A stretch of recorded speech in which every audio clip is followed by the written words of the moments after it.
আসসালামু আলাইকুম এভরিওয়ান। গল্প কাহিনী বাই ফুলঝুরি থেকে আমি চলে এসেছি ফুলঝুরি। আজকে আপনাদেরকে শোনাবো সালমা চৌধুরীর লেখা আমৃত্যু ভালোবাসি তোকে। আবির মসজিদে মাগরিবের নামাজ পড়ে বাইক স্টার্ট দেয়। একেবারে এসে থামে বন্ধুদের আড্ডার মহলে। রাকিব আর রাসেল আড্ডা দিচ্ছিল।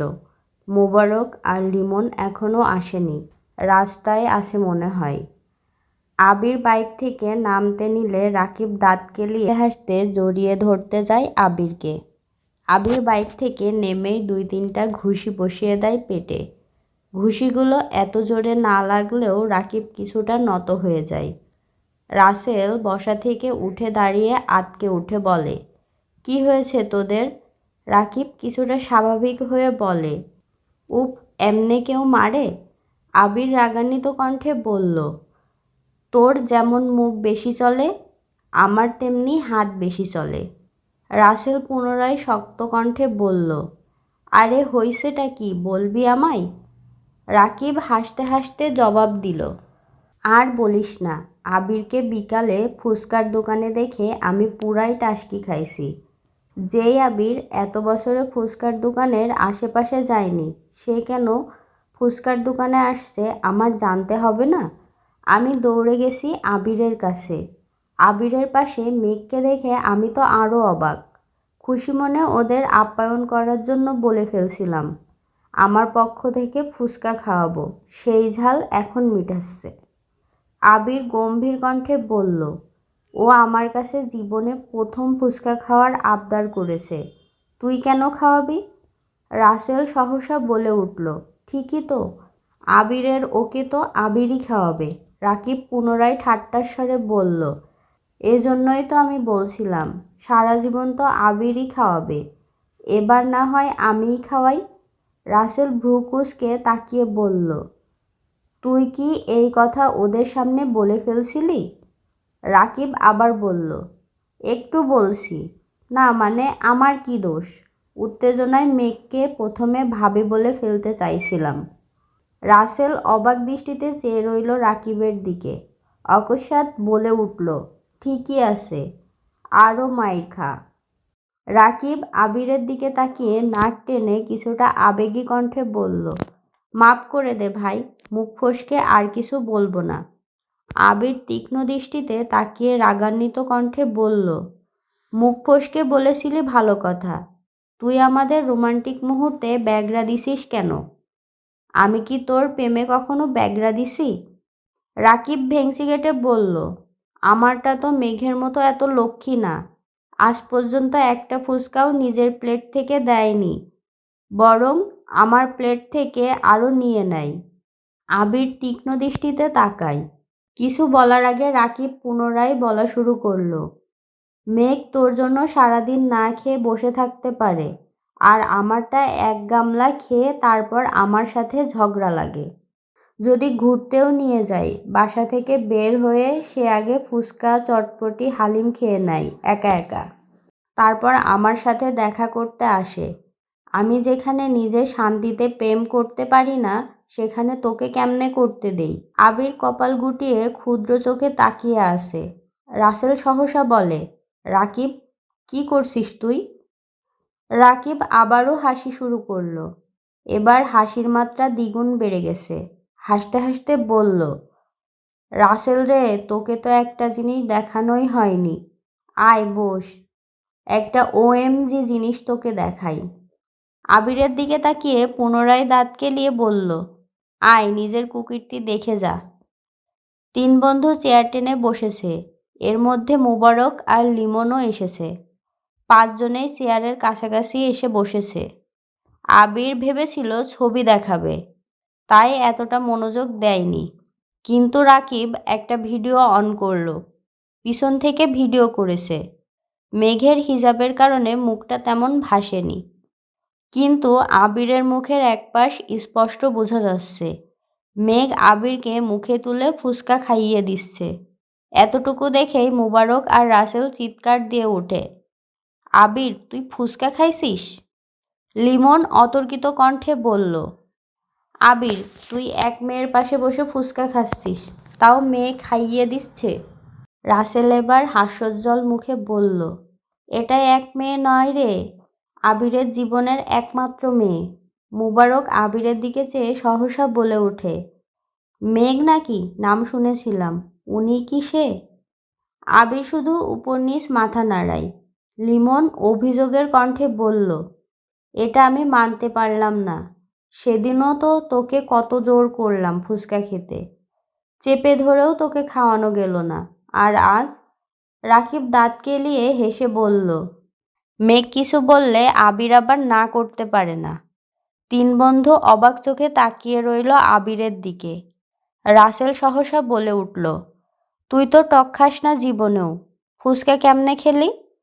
আবির মুচকি হেসে জবাব দিল, শুধু টক কেন, ও আমায় বিষ দিলে আমি সেটাও চুপচাপ খেয়ে নিব। চার বন্ধু এবার বিস্ময়কর দৃষ্টিতে আবিরের দিকে তাকালো। কয়েক মুহূর্ত সবাই চাওয়াচাওয়ি করল। মুবারক হাসি মুখে বলল, বিয়ে কবে খাচ্ছি বন্ধু? আবির ঠাট্টার স্বরে বলল, আর বিয়ে? লিমন কিছুটা চিন্তিত হয়ে বলল, কেন, কি হয়েছে? আবির কিছু বলার আগেই রাকিব হাসতে হাসতে বলে উঠল, সেদিন যদি মেঘ রাজি হইতো তাহলে আবির আজ বিবাহিত থাকত। তন্মধ্যেই রাসেল বলে বসল, তুই মেঘকে কবে প্রপোজ করলি, আর কবেই বা রিজেক্ট করলো শুনলাম না তো? আবির চোখ মুখ গোটালো, তীক্ষ্ণ দৃষ্টিতে চাইল রাসেলের দিকে। রাকিব পুনরায় বলল, আরে দূর, প্রপোজ না। আবির মেঘকে বলেছিল, তুই পড়াশোনা না করলে বাদ দে, করতে হবে না তোর পড়াশোনা। কিন্তু মেঘ বেচারি বুঝলই না, বলে বসলো পড়াশোনা করবে। লিমন কিছুটা ভেবে বলল, পড়াশোনা না করলে কি করতি? আবির দাঁত খিসে বলল, পড়াশোনা করবে না বললে 1 ঘন্টার মধ্যে কাজী এনে বিয়ে করে ফেলতাম। রাসেল সশব্দে হেসে উঠল আর বলল, মেঘ যদি রাজি না হতো? আবির রাগান্বিত কণ্ঠে জবাব দিল, জোর করে বিয়ে করলে রাজি কি আবার? লিমন, মোবারক আর রাসেল এত বেশি জানে না। রাকিব আবিরের সব কিছু জানে। রাকিবের সাথে রাসেল চলাফেরা করায় রাসেল টুকটাক জানে।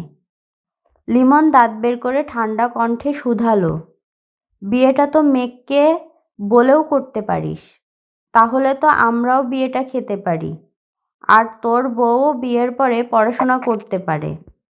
আবির দীর্ঘশ্বাস ফেলল, কণ্ঠ খাদে নামিয়ে বলল, এই কাজ আমি কখনোই করব না।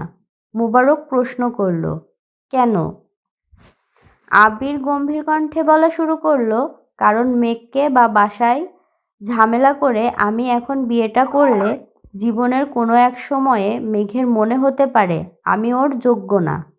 পড়াশোনা, বাহিরে চলাফেরা, বন্ধুমহলের সাথে সে আমাকে মানাতে পারল না। মেঘের কখনো যদি মনে হয় আমি ওর জীবনে জোর করে এসেছি বা মেঘ আমার থেকে মুক্তি চাই, তখন আমি কি করব?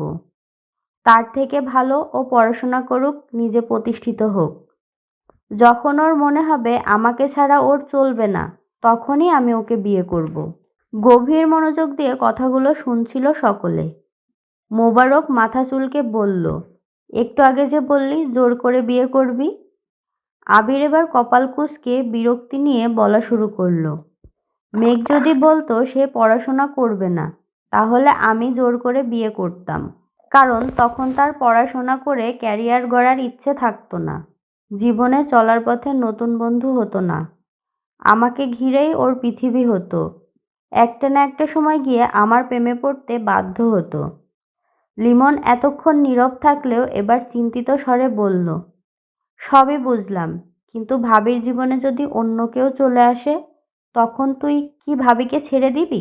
রাকিব ফিক করে হেসে উঠল, তাচ্ছিল্যের স্বরে বলল, যা বলেছিস তুই, আবির দিবে মেঘকে ছেড়ে? হাসাইলি। এই আবির দেশেই আসছে এক ছেলেকে পিটাইতে, ছেলের অপরাধ কি? ছেলে মেঘের সাথে কথা বলার চেষ্টা করছিল, কথা বলার চেষ্টাতেই ছেলে এখন হাসপাতালে ভর্তি। যদি প্রেম করার চিন্তা করে তখন আবির কি করবে, তোরাই ভাব। রাসেল, লিমন আর মোবারক সমৎস্বরে চিৎকার দিয়ে উঠল, আবির! আবির নিরেট কণ্ঠে বলল, আস্তে। আবির পকেট থেকে ফোন বের করে টাইম দেখে বলল, নামাজের সময় হয়েছে, চল নামাজে যাই। সবাই নামাজ পড়ে বের হলো। রাকিব দাঁত কেলিয়ে বলল, শোন, আজ আবির আমাদের ট্রিট দিবে, কি খাবি বল তোরা। আবির বিরক্তি নিয়ে বলল, আমি কেন ট্রিট দিব?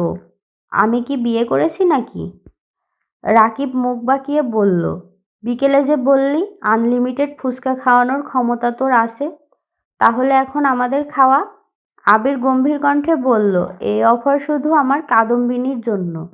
লিমন অকস্মাৎ বলে উঠল, আমাদের আনলিমিটেড খাওয়াতে হবে না, লিমিটেডই খাওয়া, তোর কাদম্বিনীর তরফ থেকে। আবির কিছুটা ভেবে বলল, ঠিক আছে চল। 3টা বাইকে 5 বন্ধু চলল। আবির একা, বাকি 2 বাইকে 2 জন করে। নামি দামি রেস্তোরাঁয় এসে বসলো সকলে।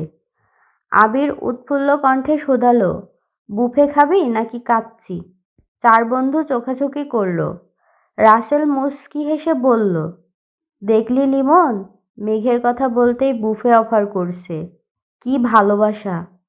মোবারক বলে বসল, তাহলে 2 দিন পর পর ভাবির কথা বলে খাওয়া যাবে। আবির কড়া কণ্ঠে জবাব দিল, এটাই আমার বিয়ের আগে আমাদের পক্ষ থেকে তোদের প্রথম এবং শেষ ট্রিট। এতদিন মেঘের কথা এত ডিটেলস জানতি না, তাই ট্রিটের কথা উঠেনি। আজ যেহেতু জানছিস তাই ট্রিট দিচ্ছি, আর কিছুই না। সবাই কাচ্চি আর বোরহানি নিল। আবির ফোন বের করে টাইম দেখে তাড়াতাড়ি খাওয়া শেষ করলো। বাকি 4 বন্ধু এখনও খাচ্ছে। আবির হাত ধুয়ে টিস্যু দিয়ে হাত মুছতে মুছতে বলল, তোরা কি আর কিছু খাবি? কেন, চলে যাবি নাকি? রাকিব বলল। আবির মুচকি হেসে বলল, তোদের ভাবি আমার জন্য অপেক্ষা করছে। সবাই একসাথে বলে উঠল, অ্যাঁ? লিমন অভিমানী স্বরে বলল, বাহ বন্ধু বাহ, এক বাড়িতে প্রেম করে যা মজা নিচ্ছিস, এদিকে আমার সব কাজিনের বয়স 5 বছরেরও কম, জীবনটা বেদনার। আবির একগাল হেসে বলল, আর কিছু না খেলে বিল দিয়ে দিচ্ছি। সবাই বলল, আর কিছু খাবো না, দোয়া করি তোরা সুখী হ। আবির বিল পরিশোধ করে সবার থেকে বিদায় নিয়ে বাসার উদ্দেশ্যে রওনা দিয়েছে। এদিকে মেঘ সন্ধ্যার পর বাসায় এসে কিছুক্ষণ রেস্ট নিয়ে পড়তে বসেছিল। ঘন্টা 2 পড়ে খেয়ে নিয়েছে। আবির শুক্রবারে বাহিরেই বন্ধুদের সাথে হাবিজাবি খায়। রাতে বাসায় ফিরে আর ভাত খায় না। এজন্য মেঘও শুক্রবারে আবির ভাইয়ের কথা ভাবে না, সবার সাথে খাবার খেয়ে নেয়। ঘন্টা 2 পড়াশোনা করে আবির ভাইয়ের জন্য অপেক্ষা করছে মেঘ। আজ আবির ভাইয়ের প্রতি ভালোবাসা উতলে পড়ছে মেঘের। ভাবছে আবির ভাই ফিরলে 1 কাপ কফি করে দিবে আবির ভাইকে। বেলকনিতে দাঁড়িয়ে আছে, হঠাৎ আবির ভাইকে বাইক নিয়ে গেট দিয়ে ঢুকতে দেখে এক দৌড়ে নিচে চলে যায়। ড্রয়িং রুমে কেউ নেই। খাওয়া দাওয়া শেষ অনেকক্ষণ আগেই, সব কিছু গুছিয়ে সবাই সবার রুমে চলে গেছেন। মেঘ পা টিপে রান্নাঘরে যায়। আবির চাবি দিয়ে লক খুলে বাসার ভিতরে ঢুকে বড় বড় কদম ফেলে হাঁটে সিঁড়ির দিকে। মেঘ ছোট একটা পাতিল টান দেয় পানি বসানোর জন্য। এই পাতিলের নিচে যে আরেকটা পাতিল ছিল সেটা আর চোখে পড়েনি। পাতিল ফ্লোরে পড়তেই জোরে শব্দ হয়। শব্দ শুনে আবির পাশ ফিরল, তাকালো রান্নাঘরের দিকে। মেঘ চোখ বন্ধ করে এক হাতে পাতিল সহ আরেকটা খালি হাতের আঙুল দিয়ে দোকান চেপে ধরে আসে। মেঘকে রান্নাঘরে দেখে আবিরের পায়ের রক্ত মাথায় উঠে গেছে। দ্রুত পায়ে হেঁটে গেল রান্নাঘরের দিকে। আবির দাঁতে দাঁত চেপে গম্ভীর কণ্ঠে শুধালো, এখানে কি করছিস? আবির ভাইয়ের কণ্ঠ শুনে কেঁপে ওঠে মেঘ, ভড়কে যায় কিছুটা। মনে মনে ভাবছে, যদি বলি আবির ভাইয়ের জন্য কফি করতে আসছি তাহলে আমি শেষ। নরম স্বরে আস্তে করে মেঘ বলল, কফি খেতে ইচ্ছে হচ্ছিল। আবির সূক্ষ্ম দৃষ্টিতে পরখ করল অষ্টাদশীর আপাদমস্তক। গম্ভীর কণ্ঠে বলল, তুই ডাইনিংয়ে বস, আমি আনছি। মেঘ তটস্থ নজরে চাইল, দৃষ্টি তার নিরেট। কয়েক মুহূর্ত পর পাতিল রেখে ডাইনিং টেবিলে চেয়ার টেনে বসল। এক দৃষ্টিতে তাকিয়ে আছে রান্নাঘরে। আবির বেসিন থেকে হাত ধুয়ে কিছুক্ষণের মধ্যেই 2 কাপ কফি নিয়ে ডাইনিংয়ে আসলো। 1 কাপ মেঘের দিকে এগিয়ে দিয়ে বসলো মেঘের বিপরীতে। মেঘ আস্তে আস্তে ফু দিয়ে 1 চুমুক খেলো। সঙ্গে সঙ্গে বিস্ময়কর চোখে তাকালো আবির ভাইয়ের দিকে। তারপর আরেক চুমুক দেয় কফিতে। আবির কফিতে 1 চুমুক দিয়ে মেঘের দিকে তাকিয়ে বলল, চিনি ঠিক আছে? মেঘ সহসা উপর নিচ মাথা নাড়ল। আবির ভুরু নাচিয়ে শুধালো, তাহলে এভাবে তাকিয়ে আছিস কেন? মেঘ বিস্ময় কণ্ঠে বলল, আপনি এত ভালো কফি বানাতে পারেন? কিভাবে শিখেছেন? আবির নিরুদ্বেগ কণ্ঠে উত্তর দিল, বাহিরে থাকলে এরকম অনেক কিছুই শিখতে হয়, পরিস্থিতি শিখিয়ে দেয়। মেঘ কি বুঝল কে জানে, একগাল হেসে বলল, থ্যাংক ইউ আবির ভাই। অকস্মাৎ আবিরের অভিব্যক্তি বদলে গেল। ভ্রু কুঁচকে ধমকের স্বরে বলে উঠল, বাড়িতে এতগুলো মানুষ আছে, সাথে একজন হেল্পিং হ্যান্ড থাকার পরও তুই রান্নাঘরে ঢুকলি কোন সাহসে? আবির ভাইয়ের ধমকে চমকে উঠল মেঘ। অক্ষিপল্লব কাঁপছে তিরতির, ঘামতে শুরু করেছে। ফ্যাল ফ্যাল করে তাকিয়ে আছে আবির ভাইয়ের দিকে। আবির দ্বিতীয়বার গম্ভীর কণ্ঠে বলল, দরকার হলে তোর জন্য আরও 2 জন হেল্পিং হ্যান্ড রাখবো, তারপরও তোকে যেন আগামী 3 মাস রান্নাঘরে পা দিতে না দেখি। কথা শেষ হওয়া মাত্রই হাতে কফির কাপ নিয়ে নিজের রুমের দিকে চলে গেল। মেঘ মানব মূর্তির ন্যায় চেয়ারে বসে রইল। আবির গভীর রাতে মেঘের দরজায় ডাকছে। দরজা খোলাই ছিল, তারপরও উনি ঢুকছেন না। কণ্ঠ উঁচু করে বললেন, আসবো? মেঘ একগাল হেসে তৎক্ষণাৎ উত্তর দিল, আমার রুমে আসতে আপনার অনুমতির প্রয়োজন নেই। আবির মেঘের মাথার কাছে বিছানায় বসে কোমল কণ্ঠে বলল, তুই এত মায়াবী কেন মেঘ? আবির ভাইয়ের আজগুবি কথা শুনে বিস্ময়কর চোখে তাকালো। বারান্দায় জ্বালানো লাল রঙের লাইটের আলোতে আবিরের মুখমণ্ডল টকটকে লাল বর্ণের হয়ে আছে। আবির কেমন করে চেয়ে আছে মেঘের দিকে। আবির ঠোঁট কামড়ে বলল, তোর নির্বাক চোখের চাহনি আমার শান্ত হৃদয়ে ব্যাকুলতা সৃষ্টি করে। তোর চোখের লেপ্টে যাওয়া কাজল আমার মনকে বারংবার দুর্বল করে তোলে। তোর ঘন কালো কেশরাজি আমার শক্ত মনের দুর্বলতার একান্ত কারণ। মেঘ হাঁ করে তাকিয়ে আছে আবিরের দিকে। মুখ ফসকে বলে উঠল, আপনি আমায় ভালোবাসেন আবির ভাই? আবির সঙ্গে সঙ্গে বসা থেকে উঠে দাঁড়ালো। কিছু না বলেই চলে যাচ্ছে। মেঘ পিছন থেকে ডাকছে, আবির ভাই। আবির ফিরেও তাকাচ্ছে না। পুনরায় আবির ভাই চিৎকার দিয়ে উঠে বসলো বিছানায়। আশেপাশে তাকিয়ে দেখে কোথাও আবির ভাই নেই। বারান্দার লাইটের আলোতে স্পষ্ট দেখা গেল রুমের দরজা বন্ধ। মেঘ বিস্ময় সমেত তাকিয়ে রইল দরজার পানে। ফ্যানের বাতাসে চুলগুলো উড়ে চোখে মুখে ঝাপটে পড়ছে। কয়েক মুহূর্ত লাগলো মেঘের বুঝতে যে এটা স্বপ্ন ছিল। মেঘ দীর্ঘশ্বাস ফেলল। দূর দূরান্ত থেকে আজানের শব্দ ভেসে আসছে। মেঘ মোবাইলটা হাতে নিয়ে টাইম দেখল। ফজরের রক্ত হয়ে গেছে।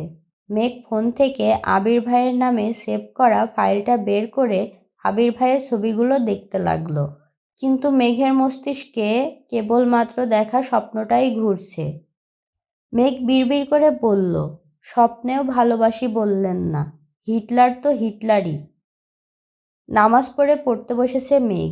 ভোরবেলা থেকেই গুড়ি গুড়ি বৃষ্টি হচ্ছে। ঠান্ডা আবহাওয়া, পড়ার থেকেও মাথায় দুষ্টুমি ঘুরছে বেশি। তারপরও জোর করে 1-2 ঘন্টা পরে খাবার টেবিলে আসলো প্রতিদিনের মতো। আবির রেডি হয়ে নামছে সিঁড়ি দিয়ে। তা দেখতে মেঘ ঘাড় ঘুরিয়ে তাকিয়ে মুচকি হাসল। মনে পড়ে গেল ভোর রাতের স্বপ্নের কথা। ফিটফাট আবির ভাইকে দেখে নিল আপাদমস্তক। একটা কালো শার্ট, হাত তার কনুই পর্যন্ত উঠানো, হাতে একটা ব্লেজার, প্যান্টটাও একই রঙের, চোখে কালো সানগ্লাস, ঘড়ি পড়তে পড়তে নিচে নামছেন। দ্রুত পায়ে এগিয়ে আসলেন ডাইনিংয়ের দিকে। মেঘ তখনও অভিভূতের ন্যায় চেয়ে আছে আবির ভাইয়ের পানে, আর গুনগুন করে গান গাইছে। কালো সানগ্লাসটায় কেন এত সুখ হে যুবক, দৃষ্টিতে যেন সে রাসপুতিন, খুন হয়ে যাই আমি প্রতিদিন। নামধাম জানি না, সাথে তার সব কিছু, তবুও নিলাম আমি তার পিছু। আবির কাছাকাছি এসে সানগ্লাস খুলে কপাল গুটালো, কিন্তু মেঘের হুঁশ নেই। আবির গলা খাকারি দিয়ে বলল, কি হয়েছে তোর? মেঘ একটু নড়েচড়ে উঠল, গান থামিয়ে কণ্ঠ খাদে নামিয়ে জবাব দিল, ব্লেজার পরলে আপনাকে কেমন লাগবে সেটাই ভাবছি। আবির পুনরায় সানগ্লাস চোখে দিল, কনুই পর্যন্ত তোলা হাত নামিয়ে সঙ্গে সঙ্গে ব্লেজার পরে নিল। মেঘ উচ্চস্বরে বলে উঠল, মাশাল্লাহ, কারো নজর না লেগে যায়। অকস্মাৎ মেঘ চেয়ার থেকে উঠে আবির ভাইয়ের কাছে গিয়ে দাঁড়ায়। আবির ভ্রু কুঁচকে চাইল। মেঘ সহসা আবিরের ডান হাতের কনিষ্ঠা আঙুলে হালকা করে কামড় দেয়। আবির নির্বাক চোখে তাকিয়ে অষ্টাদশীর কাণ্ড দেখছে। 1 সেকেন্ডের মধ্যে মেঘ দূরে সরে গিয়ে চেয়ারে বসে পড়ে। নিজের কর্মকাণ্ডের প্রতি এখন নিজেরই রাগ হচ্ছে। আবির ভাই কিভাবে রিয়েক্ট করবে আল্লাহ জানেন। মনে মনে ভীত হচ্ছে অষ্টাদশী। আবির স্বাভাবিকভাবে হেঁটে মেঘের বিপরীতে বসতে বসতে গম্ভীর কণ্ঠে প্রশ্ন করল, সুন্দর লাগলেই বুঝি ছেলেদের আঙুলে কামড় দেস তুই? মেঘ চমকে উঠে তাকায় আবির ভাইয়ের দিকে, সঙ্গে সঙ্গে মাথা নাড়ে ডানে বামে, অভিমানী স্বরে বলে ওঠে, মিম ছাড়া কারো আঙুল কামড় দেই না। আবির কিছু বলার আগেই হালিমা খান খাবার নিয়ে হাজির হলেন। একগাল হেসে বললেন, কি ব্যাপার, দুই ভাই বোন আজ গল্প করছে নাকি? আবিরকে দেখে পুনরায় বললেন, মাশাল্লাহ, তোকে খুব ভালো লাগছে। ততক্ষণে আস্তে আস্তে সবাই খাবার টেবিলে আসতে শুরু করেছে। ইকবাল খান এসে আবিরের দিকে দেখেই বলে উঠলেন, মাশাল্লাহ আবির, তোকে তো অনেক সুন্দর লাগছে। এতদিনে তোকে সিইও মনে হচ্ছে। তোর লুকেই আজকের মিটিং জমে যাবে। আলী আহমেদ খানও ছোট করে বললেন, মাশাল্লাহ। মোজাম্মেল খান চেয়ারে বসতে বসতে বললেন, ভাইজান, আবিরকে বলা দরকার না কথাটা? আলী আহমেদ খান 1 সেকেন্ড থেমে বলে উঠলেন, ও হ্যাঁ, আমার তো মনেই ছিল না। আবির নীরব কণ্ঠে প্রশ্ন করল, কি হয়েছে? আলী আহমেদ খান সহসা বললেন, তোকে একটু রাজশাহী যেতে হবে 4-5 দিনের জন্য। আবির 2 আঙুল দিয়ে কপালে আলতো করে শুয়েছে, সাথে এক পলক মেঘকেও দেখে নিয়েছে। মেঘ মনোযোগ দিয়ে খাবার খাচ্ছিল, তবে এ কথা শুনে মেঘের মুখে খাবার নিয়েই চোখ গোল গোল করে তাকিয়ে আছে আবিরের পানে। আর মনে মনে বলছে, প্লিজ আবির ভাই, আপনি যাবেন না প্লিজ। আবির বাবার দিকে এক নজর তাকালো, তারপর মাথা নিচু করে বলল, আমি এখন কোথাও যেতে পারবো না। মোজাম্মেল খান অকস্মাৎ বললেন, কেন? আবির মনে মনে বলল, আমি দূরে গেলে কারো খাওয়া বন্ধ হয়ে যায়, রাতের ঘুম হারাম হয়ে যায়। সহসা গলা খাকারি দিয়ে গম্ভীর কণ্ঠে আবির বলে উঠল, আমার অফিসে কাজ আছে, 1 সপ্তাহ পর অফিস শুরু হবে, তাই এই অবস্থায় সব কিছু ফেলে আমি কোথাও যেতে পারবো না। মোজাম্মেল খান এবার আলী আহমেদ খানের দিকে চেয়ে বললেন, তাহলে কি আমি যাব ভাইজান? আলী আহমেদ খান কিছু বলার আগেই পুনরায় আবির বলে উঠল, কাউকেই যেতে হবে না। আমার পরিচিত লোক আছে, আমি এখান থেকেই কাজ করাতে পারবো। তারপরও যদি সমস্যা হয় তখন তোমাদেরকে আমি জানাবো। তবে আগামী 2-3 মাস আমি কোথাও যাব না, এটা বলে রাখলাম। চট্টগ্রামের কাজ মোটামুটি শেষ করে আসছি, সিলেটের কাজও কাকামণি শেষ করে আসছেন, রাজশাহীটা আমি দেখছি, তোমাদের যেতে হবে না। মেঘ নিঃশব্দে হাসছে। সবাই চুপচাপ খাবার খাচ্ছে। আবির খাবার শেষ করে উঠে যাবে তখন ইকবাল খান ডেকে উঠল, আবির, বাহিরে বৃষ্টি, বাইক নিয়ে বের হইস না। আমি খাবার শেষ করে তোকে নিয়ে যাব, একটু বস। আবিরও বাধ্য ছেলের মতো সোফায় বসে রইল। তারপর ইকবাল খানের সঙ্গে গাড়িতে করে অফিসের উদ্দেশ্যে চলে গেলেন।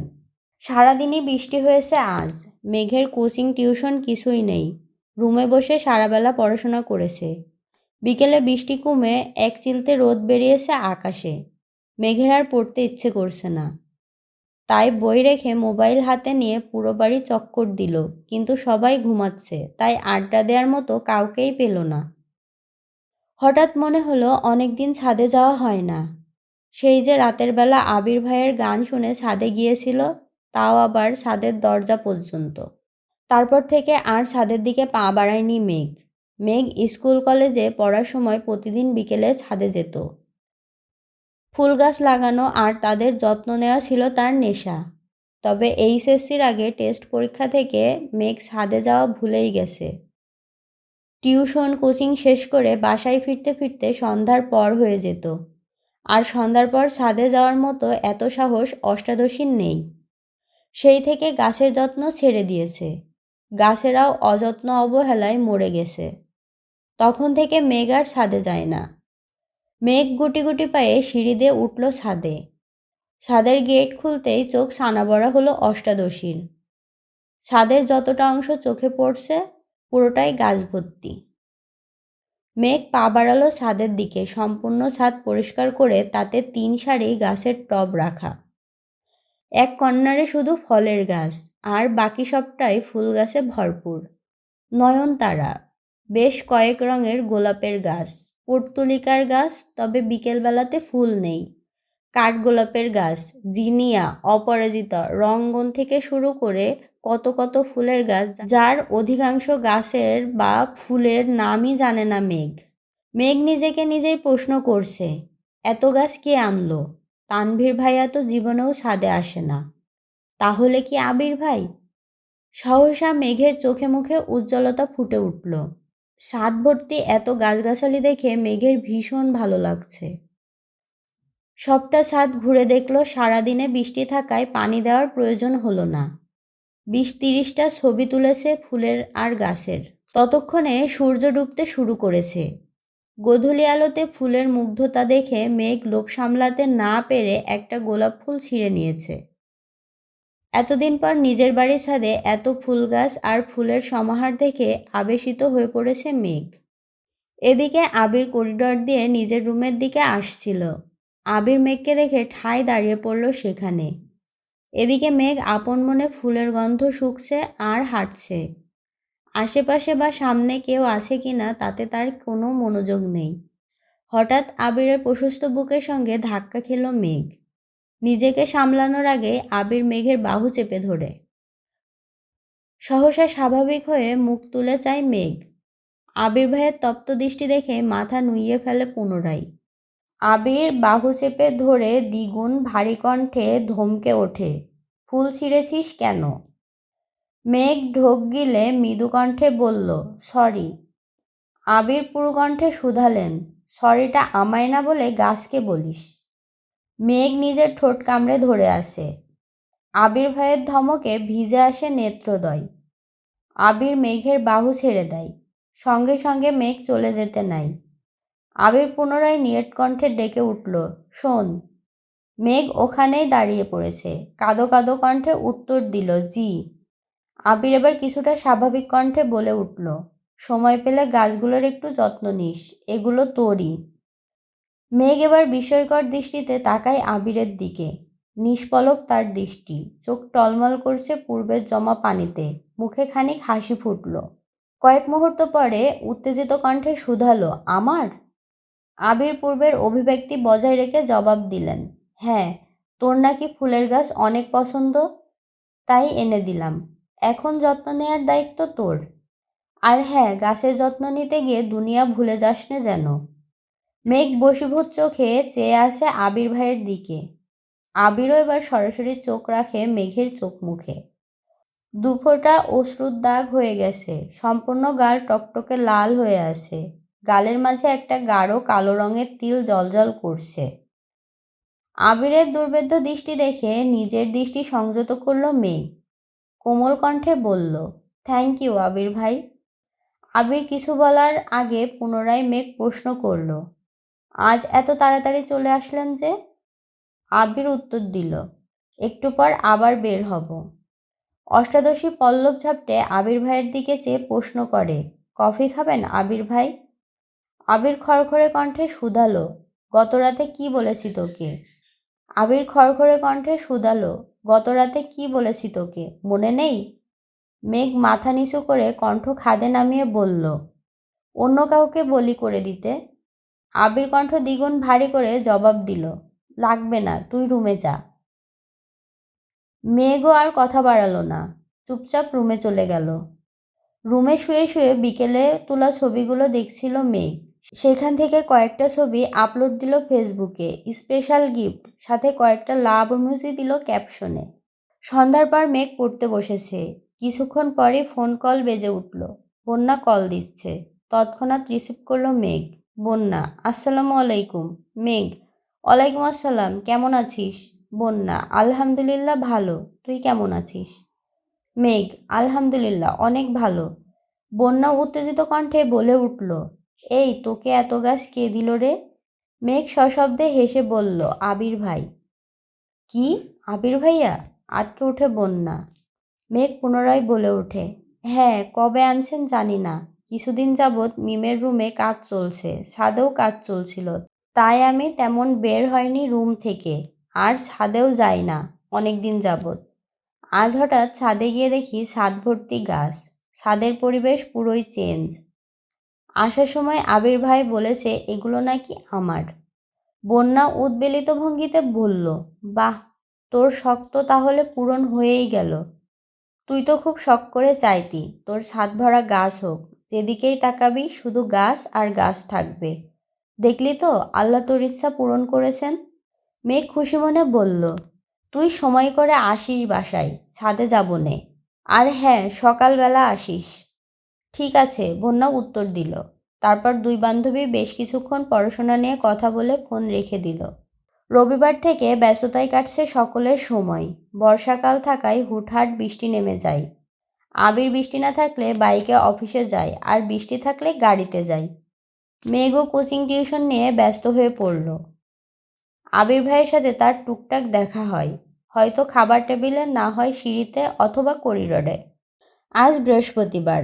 আবির সন্ধ্যার পর সোফায় বসে আছে, হাতে ফোন আর সামনে কফির কাপ নিয়ে।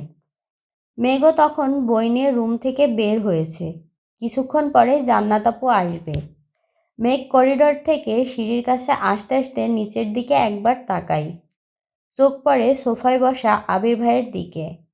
এক হাতে কফির কাপ নিয়ে কফি খাচ্ছে, অন্য হাতে মোবাইলের দিকে তাকিয়ে আছেন। মোবাইলের হোম পেজে সাদা কালো রঙের একটা ছবি। মেঘ গভীর দৃষ্টিতে দেখার চেষ্টা করলো, কিন্তু ক্লিয়ার বোঝা যাচ্ছে না। মেঘ দ্রুত পায়ে সিঁড়ি দিয়ে নামতে নাই, যাতে কাছে গিয়ে ছবিটা দেখতে পারে। কিন্তু মেঘের নুপুরের শব্দে আবির ঘাড় ঘুরিয়ে তাকে মোবাইল পকেটে রেখে দেয়। মেঘ তীক্ষ্ণ দৃষ্টিতে আবির ভাইয়ের দিকে চেয়ে নিচে নামছে, আর মনে মনে বলছে, কে এই মেয়ে যার ছবি আবির ভাইয়ের ফোনের ওয়ালপেপারে রেখেছেন? আমাকে দেখতেই হবে, এই মেয়ে কে। আবির কফি শেষ করে দীর্ঘ পায়ে বেরিয়ে যায় বাসা থেকে। মেঘ কিছুক্ষণ সিঁড়ির নিচে দাঁড়িয়ে পুনরায় পড়ার রুমের দিকে চলে যায়। 10-15 মিনিটের মধ্যেই জান্নাত আপু পড়াতে আসেন। আজ একটু বেশি সময় নিয়ে পড়িয়েছেন আপু। মোটামুটি 8:30-এর কাছাকাছি বেজে গেছে।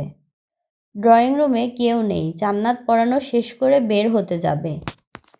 মেঘও তখন পিছন পিছন পড়ার রুম থেকে বের হয় দরজা লাগানোর জন্য। জান্নাত দরজার কাছাকাছি যেতে আবির বাহির থেকে দরজা ধাক্কা দিয়ে ভিতরে ঢুকে। মুখোমুখি দেখা হয় আবির আর জান্নাতের। জান্নাত সহসা হাস্যোজ্জ্বল মুখে বলল, আসসালামু আলাইকুম ভাইয়া, কেমন আছেন?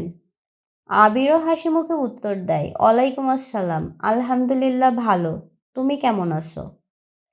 মেঘ পড়ার রুমের কিছুটা সামনে স্ট্যাচুর মতো দাঁড়িয়ে আছে, আর বিড়বিড় করে বলছে, আবির ভাই জান্নাত আপুকে চিনে? কিন্তু কিভাবে? তাহলে কি আবির ভাইয়ের ফোনে তারই ছবি ছিল? জান্নাত হাসি মুখে উত্তর দিল, আলহামদুলিল্লাহ ভালো আছি। আপনাকে তো বাসায় দেখিই না ভাইয়া। আবির কিছুটা শক্ত কণ্ঠে বলল, বাসায় ফিরতে একটু দেরি হয়ে যায়। তোমার পড়াতে কোনো সমস্যা হচ্ছে না তো? জান্নাত শান্ত কণ্ঠে বলল, না না ভাইয়া, কোনো সমস্যা হচ্ছে না।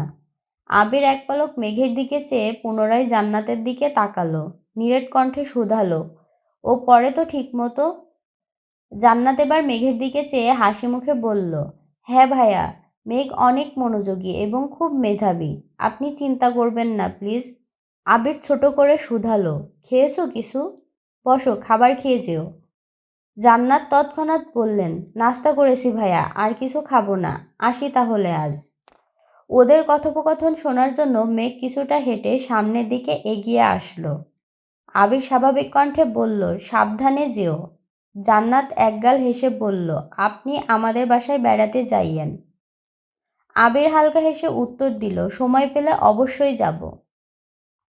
প্রথমের কথাগুলো ঠিকমতো না শুনলেও শেষ কথাগুলো মেঘ স্পষ্ট শুনতে পেয়েছে। জান্নাত মেঘকে আল্লাহ হাফেজ বলে বেরিয়ে গেছে বাসা থেকে। এদিকে মেঘের বুক কেঁপে উঠল। মেঘ যেন নিজের কানকে বিশ্বাস করতে পারছে না। আনমনে ভাবছে জান্নাত আপু আবির ভাইকে বাসায় যেতে বলেছেন। আবির ভাইও আবার হাসি মুখে বলেছেন সময় পেলে যাবে। কই, আবির ভাই তো আমার সাথে এত ভালো আচরণ করেন না। উনি তো আমার সাথে আজ পর্যন্ত হাসি মুখে কথাই বলেননি। তাছাড়া জান্নাত আপুকে তো তানভীর ভাইয়া নিয়ে আসছিলেন। তাহলে আবির ভাই কিভাবে চিনেন? মেঘ আহত চোখে তাকিয়ে রইল আবির ভাইয়ের পানে। আবির দরজা বন্ধ করে সিঁড়ির দিকে যেতে নিলে সহসা পথ আটকে সামনে দাঁড়ালো অষ্টাদশী। আজ আর তার শরীর কাঁপছে না, হাত পা ঝিমঝিম করছে না, কারণ হাজারটা প্রশ্ন তার মাথাচাড়া দিয়ে উঠেছে, যেগুলোর উত্তর শুধু আবির ভাইই জানেন। ড্রয়িং রুমের কোথাও কেউ নেই। জান্নাত পড়িয়ে গেলে মূলত খাওয়া দাওয়ার পর্ব শুরু হয়, তাই এ সময় সবাই যে যার রুমেই থাকেন। অষ্টাদশীর পথ আটকানো দেখে আবির বিস্মিত চোখে চাইল। মেঘের এলোমেলো চুল, চোখের কাজল কিছুটা লেপ্টে রয়েছে, শুষ্ক ওষ্ঠদ্বয় তিরতির করে কাঁপছে। এ অবস্থায় মেঘকে দেখে ঘোর লেগে যাচ্ছে আবিরের। হাজারো নিষিদ্ধ চিন্তা জেগে উঠছে আবিরের মনে। টেনে হিঁচড়ে কোনো রকমে নিজেকে সামলে ঢোক গিলে কিছুটা শক্ত কণ্ঠে বলল, পথ আটকে দাঁড়িয়েছিস কেন? মেঘের সরু নাক ক্রমে ক্রমে ফুঁসছে। দীর্ঘশ্বাস ছেড়ে ধৈর্যহীন কণ্ঠে শুধালো, আপনি জান্নাত আপুকে চিনেন? আবির উপর নিচ মাথা নাড়ে শুধু। মেঘ দ্বিতীয়বার গম্ভীর কণ্ঠে বললেন, ওনাকে আপনি কিভাবে চিনেন? আবির রাশভারী কণ্ঠে বলল, পরিচিত। মেঘ ভেতর ভেতরে ক্ষিপ্ত হলো। অষ্টাদশীর চেহারার পরতে পরতে ঘনিয়ে আসে মেঘ। এক সমুদ্র অভিযোগ মাথাচাড়া দিয়ে উঠেছে। একে গায়ের রঙে ফর্সা, তার উপরে রাগে গাল দুটো লাল হয়ে আছে মেঘের। দেখে মনে হচ্ছে টুকা দিলেই গাল বেয়ে রক্ত পড়বে। রাগে ফুঁসতে ফুঁসতে মেঘ বলল, শুধু পরিচিত হলেই কি মানুষ নির্দ্বিধায় বাসায় যেতে বলে? তুই আমার কাছে কৈফিয়ত চাচ্ছিস মেঘ? চোয়াল শক্ত করে প্রশ্ন করল আবির। মেঘ আজ আবিরের শক্ত কণ্ঠ শুনে আঁতকে উঠছে না, কারণ অষ্টাদশীর আজ মাত্রাতিরিক্ত রাগ হচ্ছে। অতিরিক্ত রাগলে মানুষের বোধশক্তি হারিয়ে যায়। তাছাড়া মেয়ে মানুষের রাগ তো লিমিট ছাড়া। যখন রাগ হয় তখন দুনিয়ার কোনো কিছু দিয়েও শান্ত করানো যায় না, যতক্ষণ না নিজে থেকে শান্ত হয়। মেঘের নাকের ডগায় ঘাম জমে আছে, কপাল ঘামতে শুরু করেছে ধীরে ধীরে। নিস্তব্ধ হয়ে দাঁড়িয়ে রইল অষ্টাদশী। কয়েক মুহূর্ত পর নিরেট কণ্ঠে শুধালো, আপনি ওনার বাসায় যাবেন? আবির তীক্ষ্ণ দৃষ্টিতে চেয়ে রইল। গুরুভার কণ্ঠে বলল, প্রয়োজন হলে যাব। মেঘ চোখ গোল গোল করে চাইল। মনের ভেতর হাজারটা প্রশ্ন ছুটছে এদিক সেদিক। মেঘের নীরবতা দেখে আবির গুরুভার কণ্ঠে জবাব দিল, তোকে আপাতত এসব নিয়ে ভাবতে হবে না, পড়াশোনায় মনোযোগ দে। তুই এখনো অনেক ছোট, সময় হলে সব জানতে পারবি। মেঘ দীর্ঘশ্বাস ফেলে রাগান্বিত কণ্ঠে বলা শুরু করলো, আপনারা যা খুশি করতে পারেন, যা খুশি বলতে পারেন, তাতে কিছু হয় না। আমি কিছু বলতে গেলেই ছোট, বয়স হয়নি এরকম করেন। আবির দাঁতে দাঁত চেপে গম্ভীর কণ্ঠে বলল, মেঘ আস্তে কথা বল, বাড়ির মানুষ শুনবে। তাছাড়া জান্নাতের ব্যাপারে আমি আপাতত কোনো কথা বলতে চাচ্ছি না। মেঘ রাগে ফুঁসতে ফুঁসতে বলল, তা কেন বলবেন? আপনার যত রাগ আর যত তেজ তো শুধু আমার উপরেই দেখান। কোথাকার কোন রাস্তার মেয়ের জন্য আপনার এত দরদ? আবিরের চোখ লাল হয়ে গেছে, দাঁত কটমট করছে, কণ্ঠ তিনগুণ ভারী করে ধমকে উঠল, জান্নাত কোথাকার কোন মেয়ে না, ওকে সম্মান দিয়ে কথা বলবি। ফারদার যদি তাকে রাস্তার মেয়ে বলিস তাহলে এর ফল ভালো হবে না বলে রাখলাম। তৎক্ষণাৎ মেঘের অভিব্যক্তি বদলে গেল। সহসা মনে পড়ে গেল আবির ভাইয়ের ফোনে দেখা ওয়ালপেপারের ছবিটার কথা। আর কিছু ভাবতে পারছে না মেঘ। চোখে সর্ষে ফুল দেখছে। হৃদয় ভেঙে খণ্ড খণ্ড হয়ে যাচ্ছে। আবির কিছু একটা বলতে যাবে তার আগে মেঘ শক্ত কণ্ঠে বলে উঠল, আপনি কি ওনাকে ভালো? এতটুকু বলার পরই আবির ডান হাতে মেঘের বাম গালে শক্তপোক্ত চর বসিয়ে দিল। অকস্মাৎ মেঘের মুখ বন্ধ হয়ে গেল। কথাটাও শেষ করতে পারল না। মেঘের সমগ্র পৃথিবী ঘুরছে। বিপুল চোখে চেয়ে আছে আবিরের দিকে। স্তব্ধ হয়ে ঠায় দাঁড়িয়ে রইল সেখানে। একটা বারের জন্য গালে হাতও রাখল না। অনুভূতিরা যেন বিলীন হয়ে গেছে। রক্তাভ চক্ষুদ্বয় আবির ভাইয়ের চোখে নিবদ্ধ। আবির ভীষণ চটে গেছে। ডান হাতে নিজের চুল মুষ্টিবদ্ধ করে ধরল। রাগান্বিত কণ্ঠে বলল, যা বোঝার তা তুই বুঝিস না, আজাইরা বিষয় নিয়ে পড়ে থাকিস। মেঘ নির্বাক চোখে তাকিয়ে আছে আবির ভাইয়ের দিকে। আবির সঙ্গে সঙ্গে পা পিছিয়ে ঘুরে গেল। দরজার পাশে দেয়ালে সবেগে ঘুষি বসিয়ে দিল। তা দেখে কেঁপে উঠে অষ্টাদশী। বাম হাত দিয়ে মেইন গেট খুলে বেরিয়ে গেল বাসা থেকে। মেঘ ঠায় দাঁড়িয়ে আছে সেখানে। দীর্ঘ সময় পর চোখ বেয়ে গড়িয়ে পড়ে দুফোঁটা অশ্রু। ততক্ষণে মালিহা খান বেরিয়ে আসলেন রুম থেকে। মালিহা মেঘকে দরজামুখী দাঁড়িয়ে থাকতে দেখে প্রশ্ন করলেন, কি রে, এভাবে দাঁড়িয়ে আছিস কেন? ক্ষুধা লাগছে? মেঘ কিছুটা নড়ে উঠল। বড় আম্মুর দিকে না ঘুরে শীতল কণ্ঠে বলল, না। তারপর পড়ার রুম থেকে বইগুলো নিয়ে সিঁড়ি দিয়ে উঠতে লাগলো। আকলিমা খান মেঘকে যেতে দেখে ডাকলেন, মেঘ খাবি না? মেঘ গম্ভীর স্বরে বলল, ক্ষুধা নেই। মেঘ রুমে এসে হাতের বই খাতাগুলো ছুঁড়ে ফেলে দেয় বিছানায়। তারপর দরজা আটকে নিজেও বিছানায় লুটিয়ে পড়ে। মেঘের বুক ভেঙে আসে আকাশসম কষ্টে। চোখ বেয়ে অনর্গল নোনা জল গড়িয়ে পড়ছে। নিজেকে সান্ত্বনা দেওয়ার কোনো ভাষা নেই অষ্টাদশীর। যেই আবির ভাইয়ের থাপ্পড়ের ভয়ে গত একটা মাস আবির ভাইয়ের চোখে চোখ রেখে কথা বলেনি, আবির ভাই যা বলেছে চুপচাপ মেনে নিয়েছে। নিজের রাগ, জেদ আর অভিমান আবির ভাইয়ের পদতলে চাপা দিয়ে দিয়েছিল। সেই আবির ভাই কিনা 1 মাস হওয়ার আগেই তাকে থাপ্পড় মারল, তাও আবার কোথাকার কোন মেয়ের জন্য। এত শক্তপোক্ত চড়ে এখনো মুখের বাম পাশে ব্যথা করছে মেঘের। শোয়া থেকে উঠে আয়নার সামনে দাঁড়ালো। বাম গালে 5 আঙুলের দাগ হয়ে আছে রক্তবর্ণের সেই পাংশু। নিজের বিধ্বস্ত ধৃষ্টতা দেখে আঁতকে উঠে মেঘ। মুখমণ্ডলের ন্যায় অষ্টাদশীর কোমল হৃদয়টাকেও চূর্ণ বিচূর্ণ করে ফেলেছে অনুভূতিহীন কাঠখোট্টা আবির ভাই। মেঘ আয়নার দিকে তাকিয়ে রইল কয়েক মুহূর্ত। আনমনে কি ভাবছে কে জানে। যে অষ্টাদশীর মনটাকে কাচের ভাঙা গ্লাসের মতো হাজারো টুকরোতে পরিণত করেছে, কোথায় সে দুরূহ পুরুষ? আবির বাসা থেকে বেরিয়ে বাইক স্টার্ট দিল। কি কাগজ নিতে এসেছিল সেসব ভুলে গেল। স্পিডে বাইক চালিয়ে আসলো নিজের অফিসে। কোনো দিক না তাকিয়ে সোজা নিজের অফিস রুমে চলে গেল। কিছুক্ষণ পর রাসেল একজন স্টাফকে জিজ্ঞেস করল, আবির স্যার কি এখনো আসেনি? স্টাফ সঙ্গে সঙ্গে উত্তর দিল, স্যার তো কিছুক্ষণ আগেই চলে এসেছেন। কি বলো, আবির আসছে অথচ আমায় ফাইল দিল না? চিন্তিত স্বরে বলল রাসেল। তৎক্ষণাৎ হাঁটা দেয় আবিরের রুমের দিকে। আবিরের রুমের দরজা ধাক্কা দিতেই চোখ পড়ল বিধ্বস্ত রুম। যেন কিছুক্ষণের মধ্যে ঘূর্ণিঝড় বয়ে গেছে এই রুমটার উপর দিয়ে। হেলমেট ভেঙে পড়ে আছে ফ্লোরে।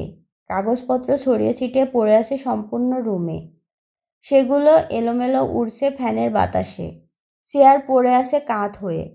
আবিরকে দেখা গেল না। আবিরকে দেখার জন্য রাসেল দরজায় দাঁড়িয়ে উকি দিল ভেতরে।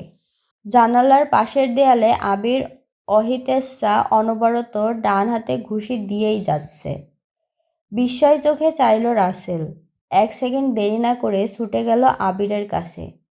চেষ্টা করলো আবিরকে থামানোর, কিন্তু ব্যর্থ হলো। 6 ফুট লম্বা শক্তিশালী সুঠামদেহী আবিরের সাথে 5 ফিট 7 লম্বা রাসেলের শক্তি কোনো মতেই কুলালো না। চেষ্টায় ব্যর্থ হওয়ায় দরজা পর্যন্ত দৌড়ে যায় রাসেল আর চিৎকার দিয়ে ডাকে, রাকিব, এদিকে আয়। ভয়ঙ্কর সেই পুরুষালী চিৎকারের শব্দে রাকিব সহসা দৌড়ে আসে। সাথে ছুটে আসে অফিসের কিছু স্টাফ আর কিছু কর্মচারী। রাকিব আর রাসেল টেনে হিঁচড়ে আবিরকে দেয়াল থেকে দূরে সরিয়ে আনল। আবিরের চোখ মুখে ক্রোধ স্পষ্ট প্রতীয়মান হচ্ছে। শ্যামবর্ণের মুখবিবর পরিবর্তন হলো ঘুটঘুটে আঁধারে। উস্কো খুস্কো চুলগুলো এলোমেলো হয়ে আছে, ঘামে ভেজা কপালে লেপ্টে আছে সামনের দিকের চুলগুলো। পরনে সাদা শার্ট ঘামে ভিজে লেপ্টে আছে গায়ের সাথে। রুমে ফুল স্পিডে ফ্যান চলছে, সাথে এসি অন থাকা সত্ত্বেও আবিরকে দেখে মনে হচ্ছে সবেমাত্র 40 ডিগ্রি সেলসিয়াস তাপমাত্রায় ফুটবল খেলে এসেছে। রাকিব মাটিতে কাত করা চেয়ারটা এক হাতে তুলে আবিরকে জোর করে বসালো। আবিরের হাতের দিকে চাইল। নিরবিচ্ছিন্ন ঘুষির কারণে আঙুলের হাতের কয়েক জায়গায় কেটে রক্ত পড়ছে। রাকিব তৎক্ষণাৎ ঘাড় ঘুরিয়ে তাকালো দেয়ালে। সাদা রঙের দেওয়ালে কিছুটা অংশ বেয়ে রক্ত গড়িয়ে পড়ছে ফ্লোরে। রাকিব আঁতকে উঠে এক প্রকার চিৎকার দিয়ে বলল, রাসেল, ফার্স্ট এইড বক্স বের কর তাড়াতাড়ি। আবির এখনো জোর করছে চেয়ার থেকে ওঠার, কিন্তু রাকিব আবিরের পেট বরাবর শক্ত করে জাপটে ধরে পিতাব কণ্ঠে আর্তনাদ করে উঠল। তপ্ত স্বরে শুধালো, কি হয়েছে তোর? এমন কেন করছিস আবির? আবির সহসা চিৎকার দিয়ে বলল, ছাড় আমাকে। আবিরের রুষ্ট কণ্ঠের চিৎকারে কিছুটা নড়ে উঠল রাকিব, কিন্তু তারপরও ছাড়ল না। পুনরায় শান্ত কণ্ঠে বলল, কেন পাগলামি করছিস আবির? রাগটা একটু কমা প্লিজ। কি হয়েছে বল আমায়। আবির দ্বিতীয়বার চেয়ার থেকে ওঠার চেষ্টা করে, কিন্তু এবার রাকিব আর একটু শক্ত করে আবিরকে চেপে ধরে। নিরেট কণ্ঠে বলল, মাথা ঠান্ডা কর আবির। আবির ব্যর্থ হয়ে বসে পড়ল চেয়ারে। আবিরের রক্তবর্ণের চোখ বেয়ে গড়িয়ে পড়ল ক্রোধ মিশ্রিত এক ফোঁটা জল। রাসেল ফার্স্ট এইড বক্স নিয়ে আসছে। দরজায় দাঁড়ানো দু একজন প্রশ্ন করছে, কি হয়েছে স্যারের? কোনো সমস্যা স্যার? আবির তাদের প্রশ্নে বিরক্ত হয়ে অগ্নিদৃষ্টিতে চাইল। সঙ্গে সঙ্গে নীরব হয়ে গেল জনতা। রাকিব রাসেলের দিকে চেয়ে শান্ত কণ্ঠে বলল, তুই সবাইকে নিয়ে ওই দিকে যা, আমি আসি আবিরের কাছে। রাসেল চিন্তিত স্বরে বলল, কোনো প্রয়োজন হলে ডাকিস আমায়। রাকিব শুধু মাথা দুলালো। রাসেল এক সেকেন্ড দেরি না করে সবাইকে নিয়ে যার যার কাজে চলে গেল। আবির চলন্ত ফ্যানের দিকে মুখ তুলে চেয়ে আসে। সবাই চলে যাওয়ার পর রাকিব গম্ভীর কণ্ঠে বলল, দেখ হাতটা কি অবস্থা করেছিস। আবির এক পলক হাতের দিকে চেয়ে ক্রোধিত কণ্ঠে বলল, আমি মস্ত বড় ভুল করে ফেলেছি রাকিব। সেই অপরাধের কাছে আমার হাত কিছুই না। রাকিব কিছুটা চিন্তিত কণ্ঠে বলল, কি হয়েছে? কি করেছিস তুই? আবিরের কণ্ঠস্বর ভিজে আসছে। পুনরায় দুফোঁটা পানি গড়িয়ে পড়ল গাল বেয়ে। শীতল কণ্ঠে জবাব দিল, আমি একই ভুল পুনরায় করে ফেলেছি। রাকিব আঁতকে উঠে শুধালো, কি, তুই মেঘকে মেরেছিস? আবির দীর্ঘশ্বাস ফেলে শুধু। রাকিবের বুঝতে বাকি নেই যে আবির মেঘকে মারার ক্রোধে নিজেকে আহত করছে। ভ্রু গুটিয়ে রাকিব বলল, কেন মেরেছিস? দীর্ঘশ্বাস ছেড়ে আবির বলল, আমায় জান্নাতের সাথে কথা বলতে দেখে মেঘের মাথায় রক্ত উঠে গেছে, যা তা উল্টাপাল্টা কথা শুরু করেছে। আমি রাগ কন্ট্রোল করতে পারিনি। কি বলছিস আবির? জান্নাতের জন্য তুই মেঘকে মারলি? অবাক চোখে তাকিয়ে আছে রাকিব। আমি মেঘকে মারতে চাইনি, বিশ্বাস কর। ও এক পর্যায়ে প্রশ্ন করে বসলো, আমি জান্নাতকে ভালোবাসি কিনা। এই কথাটা সহ্য করতে পারিনি। রাকিব তপ্ত দৃষ্টিতে চেয়ে রইল। আবির বাম হাত দিয়ে কপাল থেকে চুলগুলো সরিয়ে মন্য কষ্টে শুধালো, আমি এখন কি করব রাকিব? রাকিব দীর্ঘশ্বাস ফেলল বারবার। কিছুটা ভেবে বলল, দেখ, এখন তো মেঘ আগের মতো নেই। এখন তো মেঘও তোর প্রতি পজিটিভ। এই জন্যই তো আজকে এভাবে রিয়্যাক্ট করেছে। আমার মনে হয় না যে এই থাপ্পড়ের জন্য ও কথা বন্ধ করবে।